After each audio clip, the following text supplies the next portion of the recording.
You guys ready for some top fight analytic journalism?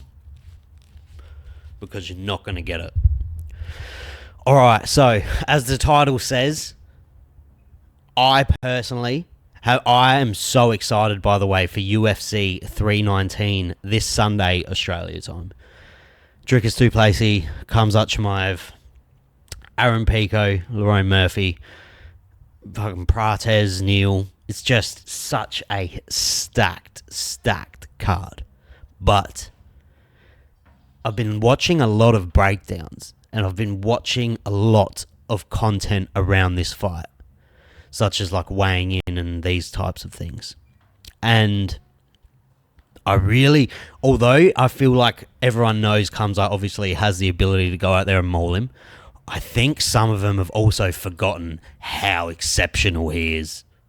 And I did too. I really didn't have this as a pick'em, but I had it at 65-35 Khamzat's favour. Maybe even 70-30 in Khamzat's favour. Up until like the last week. The last week, I've fucking jumped on that train and just let it take me. And it's going to take me to the gates of Valhalla. Because fucking Khamzat, I rewatched all of his fights 2 nights ago. Bar the Usman fight, which I will rewatch tonight, being Friday. And Khamzat is just the most lethal fucking storm in the history of MMA in that first round. He is the most terrifying fucking human being for 5 minutes that has ever graced the octagon. Ever. We have never, ever seen anything like it. Maybe like you can give it to like a Prime Connor was dangerous as fuck in the first round.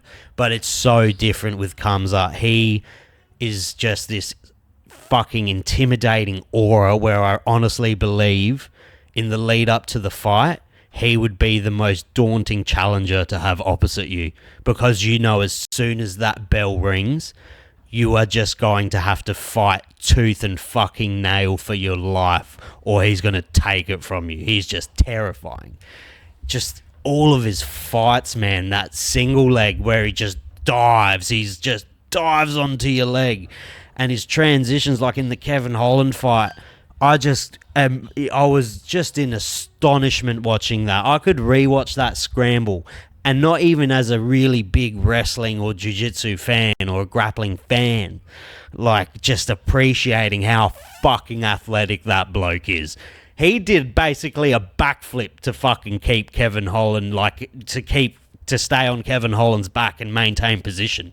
He's just so strong, and I've seen like all of these shows go that DDP will have the strength advantage. I just don't see how. I don't see how he's stronger. Yes, DDP has some fucking amazing ability, and he is rightfully the champion. DDP deserves to be the fucking champ. That beautiful South African white male. That hilarious cunt. He is so fucking funny. In the press conference today, I was just watching, he's so fucking funny. He, out of every fighter, I guarantee I would get along with DDP the most, because he would be such a fucking hilarious cunt to get on the sesh with. But I digress. DDP obviously has his qualities. He's fucking awkward. You can't really train for him. He's very explosive. He hits like a fucking truck. I don't believe his wrestling is fucking better than Khamzat's by any means, but his cardio, he just wilts people with his cardio. He's relentless. And in the 5th round, he's still going to be bouncing around. Will Khamzat's camp with Sam Calavita, Coach Cow, will it benefit him insanely? I believe so. I believe that was the best thing he's done. Going to Sam Calavita and going through that grueling fucking process of a training camp with him and Aaron Pico and being surrounded by all these fucking murderers, I feel like that will aid him in like the 3rd and 4th. I think in the 4th you will, if it makes it there. See, I just don't see how DDP gets out of fucking 2 rounds. Even the 1st, my call is Khamzat by Das or just overwhelming strikes on the ground, but I do believe he's going to get that Das. I really do. He just crumbles people, waits for you to fuck around, and he rips that on, and you're just so exhausted from getting the shit kicked out of you that you just give it up. But in saying that, DDP is very durable. I honestly, at this point in time, give Khamzat 90% of the fight. I think he wins 9 times out of 10. I really do. I don't see anyone in that division causing Khamzat heaps of problems. I think he's just going to get better. I think people have forgotten. I think people know how good he is, but I think people have forgotten how scary he is. He might be the scariest motherfucker, dude. And I know MMA math doesn't work, obviously, but you got fucking... They both have similar opponents in Robert Whittaker, and the performance difference was insane. But you can't... MMA math doesn't work. I know it doesn't work like that. But DDP... What is... I've actually... Let me look at his record, sorry. His record. So, beats Sean Strickland, beats Israel Adesanya, beats Sean Strickland, beats Robert, beats Brunson, beats Till, beats Tavares. He went through a fucking good run. Fuck, he's Trevin Giles. Yeah, right. That's about where I know. And then you got Khamzat, who... Fuck, DDP has a great record. And then Khamzat, Robert Whittaker, Kamaru Usman, which I got to rewatch, but apparently, yeah, that was all I remember, that being his, like, underwhelming performance. But is it one of those things, though, whenever he doesn't dominate, it's the John Jones effect. Whenever he doesn't absolutely fucking demolish an opponent, you like, oh, he fucking lost his touch. No, he just had a fucking bad day at the office. But anyway, he beat Kamaru. He beat Holland, fucking by trauma. Gilbert Burns. I thought he won the fight. Close fight, but I thought he edged it out. But he did wilt in the third. But he still won. Jack Hermanson beat the shit out of him. Jing Liang, where he fucking dumped him in front of Dana White and basically told Dana White to suck his dick. Not really, but he was like, have a look at me. Look at me, Dad. Gerald Mershaw just fucking right-handed him to hell, just walked up to him and just punched him in the fucking head.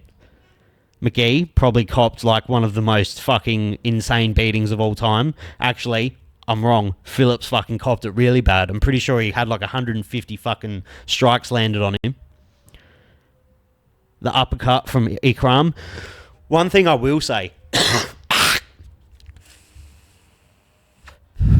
Get your nicotine in.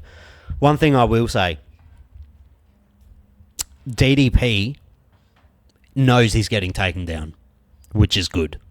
DDP has said he's going to take me down, but I'm going to get back up. That's so big.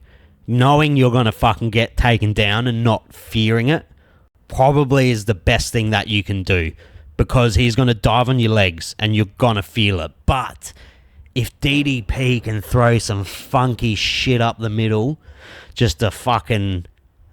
like an antvil just fucking hits him on the head, an antvil or whatever you call him, and fucking Tasmanian Devil just starts doing fucking tornado spins. But no, if he can time that uppercut or a knee or just something goofy and land on Khamzat coming in, that honestly to me is his best shot at success. Just getting Khamzat to really worry about that explosive fucking takedown. But how the fuck do you time it? How do you time it? It's so fast. But I was just shocked when I seen all these breakdowns, and a lot of them are favouring Khamzat, but like not as dominantly as I am in my head. I really went in thinking it was about a 70-30. Now it's a 90-10 for me, 100%. I would be shocked if Khamzat loses, which is crazy to say because DDP is a fucking gorilla. He is a legend. He can drink a beer like a gentleman as well. I've seen the benders. I've always wanted to go on one with him. I reckon that's probably a top 3 bender after a win in the UFC. You got John Jones, which I reckon that would be too volatile for me, because that can end up anywhere. You can end up fucking in some real dark places on a John Jones post-win bender. He fucking... Not even after fights, he would just go on crazy benders. So you got to put him in there, though, out of respect. But Then you got Connor, which also probably would be very, very scary. You get yourself like on a private jet with some fucking, I don't know, I don't want to fucking say anything weird, but it would be scary. And then you got like a nice, wholesome, old-fashioned, white, straight male bender with DDP, I feel. You get that white, straight male bender. Just heaps of gay jokes. Probably a fucking heaps of uppers around. Beers, just dick jokes, heaps of dick jokes, and just good old-fashioned white, straight male culture, you know? But that's my thoughts. What's your thoughts? Are you fucking excited? Is this going to be the best card of the year? It has every fucking potential. It has every bit of potential to be, in my opinion, the greatest card of the year. Write what you reckon down. Give me your picks in the comments. Like and subscribe. All that gay shit. Enjoy!